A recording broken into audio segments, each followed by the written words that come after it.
ही ad फसवी असते. Fair and लवलीची ऍड. मी पण तुमच्यासारखा तरुण होतो, सेमिनरी मध्ये शिकत होतो आणि मग असं कळालं की फेअर अँड लवली लावल्याने गोरं होतं. दर महिन्याला फेअर अँड लवली आणायचो, पण मी गोरा झालो नाही.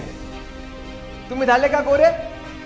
परंतु ऍड मध्ये आम्ही बघतो फेअर अँड लवली लावली की लगेच गोरं झालं. माझ्या काळामध्ये एक्स परफ्यूम होता.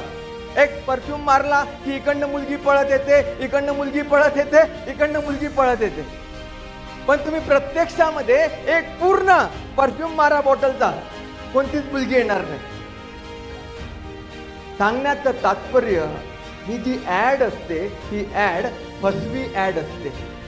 या जगामध्ये ज्या फॅशन्स आहेत, ज्या चालीरीती आहे, या सैतानाकडून आहे. आम्हाला फसवण्यासाठी, आम्हाला देवापासून दूर नेण्यासाठी, आम्हाला बहकवण्यासाठी, आमच्या जीवनाचा नाश करण्यासाठी.